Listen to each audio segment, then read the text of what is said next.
going on, everyone? Welcome back to a new video. My name is of course Paul.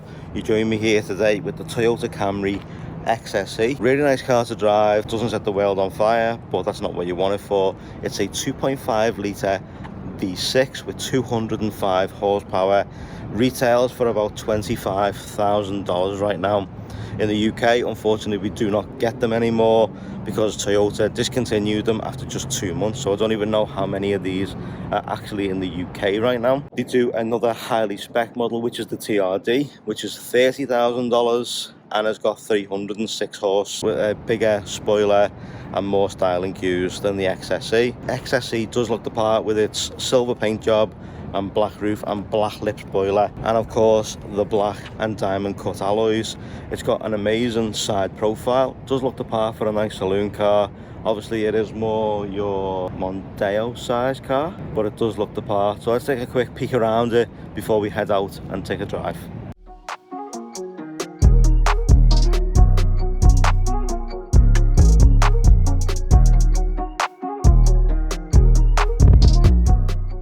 Okay, so styling cues, as I say, it's got lovely lines. You have got a keyless entry system. You got a black roof with a black pano in the middle. It's all glass. Coming along, you've got a normal colour boot, but then a black lip spoiler. Comes with a quad exhaust system. Doesn't sound great, but sounds good enough. You got the XSE badging just on the back there, so it lets you know it is an XSE. The black and diamond cut alloys, they do look really good. Nice tail lights that swoop into the body. If we open up the back, the passenger seat's quite far back, but as you can see, tons of leg room between the driver and the rear passenger. This can obviously move forward. This has just been leaned back, so it's comfortable when we were driving down to Miami. Close the door. Inside, you got a decent seating position, some nice comfortable leather seats which are heated, especially for the winter. It's been a bit cold here in Florida right now. Big 7-inch touchscreen right there, your gear selector, your modes. Not much going on the doors. Underneath here you have got a little blue light that illuminates from underneath. So on the big screen in the middle, what you got is where you connect your phone, audio, the time, and this will be your range and your latest basically average mile per gallon. 31.5 for a car of this size with that engine in it. That's not bad at all. You've got loads of little buttons on the side, home, menu, audio, more on that side. Tells you whether your passenger airbag is on or off. You've got your heating controls for your air conditioning, etc. Down here you've got your heated seat controls, 2 cup holders, a wireless charger in the middle, your automatic gear selector, park, reverse, neutral and drive, and then across you've got your semi-auto, which comes with the flappy paddles. I wouldn't recommend using them unless you're just trying to get yourself out of a bit of a jam. In the centre on the dials, you've got lovely red rings around your rev counter and your speedo. You got a menu in the centre which goes through your PSI. There's a couple of different things here for collision mode and lane assist. Fuel low, obviously, as we know, fuel is very, very low right now. The eco indicator if you've got it in eco mode, your driving support, audio, and it goes back to tire pressure, and then your settings for all that. Down here you've got your fog lights, traction control, your hold list, the boot opens, your hold list, and the petrol cap opens. You've got a little slot right here to store some stuff. Electric window switches off, so you just tap the button. Your central door locking, your mirrors, your door handles, which are quite sturdy. They are actually quite nice, to be honest. Heating vent this side looks very good, and you do have this to control it. However, in the middle you don't have no control at all. It's just on or off. There's no in between. Obviously you can move it about and shut it down a little bit, but there's no controls like this. You just completely switch it off. Door lock on that side and your electric window switch. The mirrors do have a blind spot detection in them. I don't know whether you can quite see that, but if I zoom in, you do have blind spot detection just in the mirror. We've got a full panoramic roof right here, so you've got an SOS button, your lights, and then you can switch it on or off when the door opens. But you control this one, which pushes the roof thing back a little bit, so it takes it all the way back. So you got a moon roof all the way through, and then you can either choose to lift it all together. So what you do is you just keep your finger on it, and then it'll raise up, and close. And then you push this one again, keep your finger on it and then let go, and it will bring the cover back over the roof. Your normal vanity mirror with a light that comes on there. On the passenger side one, you actually have a cover that comes out as far as that. So basically you go behind the mirror, put it behind the mirror, and it controls the light coming through into the passenger's eyes. Quite a cool idea. Steering wheel, quite nice. Loads of buttons on here for your volume control. You can talk to Siri or Google. Your phone button, your back button, your menu controls, control settings, radar warning, lane assist, your modes, and more tracks so you can seek and search or skip a track. Down here you've got your eco mode, normal mode and a sport mode. Your hold button for your handbrake, but you got a normal electronic handbrake right here. You've got a USB socket just here and a 12-volt power adapter right there. And of course, start stop button just behind the steering wheel, and a decent enough glove box, but it's not the best thing in the world, but it's good enough. It will get the job done. It's also got a decent size armrest as well. There's lots and lots of storage in there. I'm not going to show it right now because it is a little tiny bit of a mess, but believe me, tons and tons of storage in that armrest. There's also a backup camera when you slip it into reverse. Now, it's not the greatest looking footage I've ever seen, but it's pretty good. You can change the angle of your line, so you know if you're going into a space or whatnot, you can change the beep, so the beep is off, and you can go super wide angle. So super wide angle and your normal angle. On the key, so this is the Camry key, you've got your lock button, which sounds a little beep. You unlock, and then of course if you hold this down, it pops the trunk.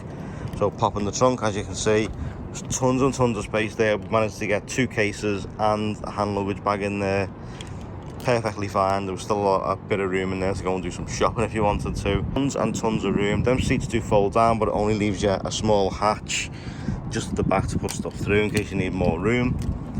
Closing that down. Also, as well as the black roof, it comes with these black wing mirrors with the indicators built right in. Loads and loads of lines that come down the bonnet and into the front grille.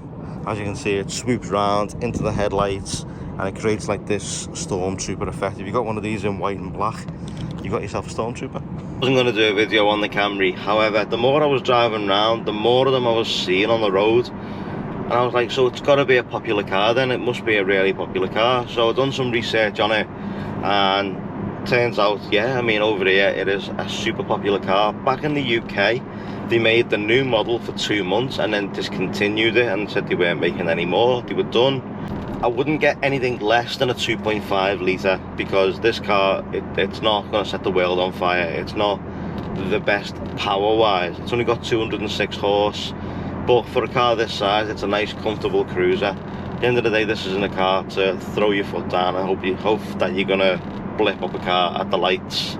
That's just not gonna happen because it's very sluggish taking off. So you need to bear that in mind if you're gonna buy one of these. It isn't the best thing in the world. On this one, it has a couple of styling cues. So you've got a silver paint job with a black roof. It has got metallic parts on the black roof. You've got a black lip spoiler on the boot too. Looks the part, it looks dead nice outside. I've had people comment on it already. Basically, when I pulled up at the hotel dockside inn, I had the guy say, wow, that's a really nice car. I had to say to him, it's not mine, it is actually a rental car. And he was like, I didn't know you got these on a rental car. And I was like, well, we've got one. I mean, it's got a full tint on the driver's window and passenger window. It's like really, really dark, but that's what sets the car off as well, as having the tints on it. But of course, over here you can get away with stuff like that. You can get away with having the tints on your windows. But it does look the part, it looks really good, but it hasn't got that wow factor. It hasn't got that unbelievable thing of, yeah, you put your foot down, you know you're going to get yourself out of trouble, or it's going to get you in trouble. It hasn't got any of that going for it. It is just literally a nice, comfortable cruiser. It really is the part, it feels the part, it drives really, really nice. No matter what position you're in, it feels really, really comfortable. The passenger seat is also very, very comfortable, and it's got a pretty good rear section too. There's plenty of space back there for your passengers. and it does the job. It does exactly what you need it to do.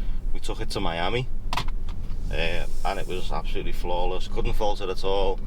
It got us there. It drove nice. I felt comfortable getting out of it. Didn't feel like I just spent 4 hours sat in a small car to get to Miami, to get out feeling all cramped and squished and my back was hurting. It felt good. It was just a nice, comfortable drive. Put the cruise control on and let the car do the work. It really is that nice to drive. You have flexible payment options on these. I believe right now at one of the Central Florida Toyota dealerships, it's $3,000 down and it's $250 a month for one of these, for an XSE 2.5 litre V6. Be sure to let me know in the comment section down below, have you drove a Camry in the past? You know, have you drove one of the older Camrys? Let me know what it was like. Let me know what the engine was like. You know, was it just like this, a comfortable cruiser, or was it good enough to where it could basically pull you away from anything? You know, be sure to let me know in the comment section down below this video.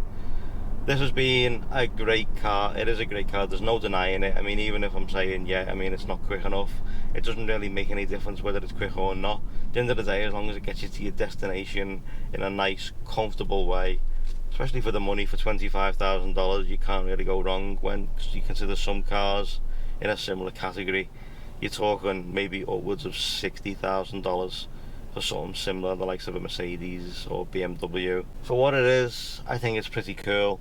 I think it's a nice looking car. There's no denying that it's got styling cues. It's got a ton of street presence. A lot of people look at it, a lot of people acknowledge it, a lot of people ask questions about it. Is it something that you consider? Be sure to let me know in the comment section down below. But as I say, would the TRD be the one you go for, or would it be something completely different? So if it's something completely different, let me know what it is in the comment section down below, and I'll see if I can obviously try to get hold of another car as well to compare it to. You see plenty of Camrys on the road right now as well. I mean, there's one just pulled up in front of me.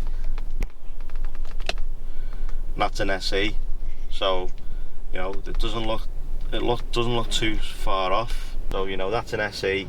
There's plenty of other cars similar on the road. There's lots of Camrys out here. I've seen a ton of Camrys since we've been here. So it is obviously a popular car. It looks great in white. It does look great in blue as well. Looks like a petrol blue colour. It looks absolutely stunning with the black roof. Also, be sure to let me know if you've actually got a Camry.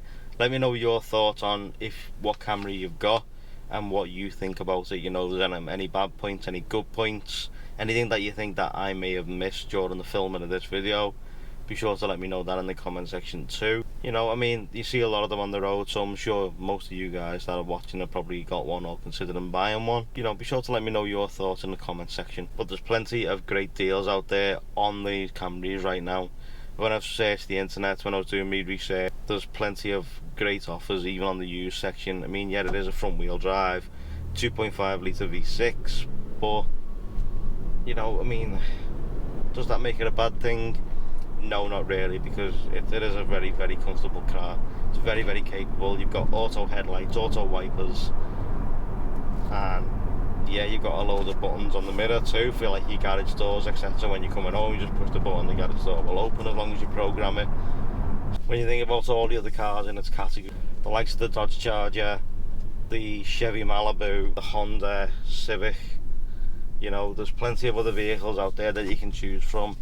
But why would you want something boring and mundane? Now the Charger is not boring and mundane. The Charger I would have in a heartbeat, because I do love the Chargers. I mean, you can have the likes of a Chevy Malibu or a, you know, run-of-the-mill Honda Civic. Why would you choose them when you can have a 2.5 litre V6 and be absolutely comfortable as hell? So everyone, let me know what you think of the Camry XSE in the comment section down below this video. Is this something that you consider for yourself? Do you wish we had this in the UK? Is this something that you'd pick up right now? Or would the TRD be your go-to? For me, I'd say the TRD would be more my go-to because of its horsepower, etc. But this is such a nice, comfortable drive, especially for these long roads in America. This would be the perfect travel car for me. Heated seats if you need it. Air conditioning's really cold. You can't go wrong with this car right here. But thank you so much for watching. I truly appreciate it. If you like this, drop a like. If you loved it, drop a sub. Turn those notifications on so you don't miss future uploads from this channel, and I'll see you all soon. Take care guys, see you all soon. know, when you can have the likes of a Shelly Malibu, the black and stainless, black and, what do you call, black and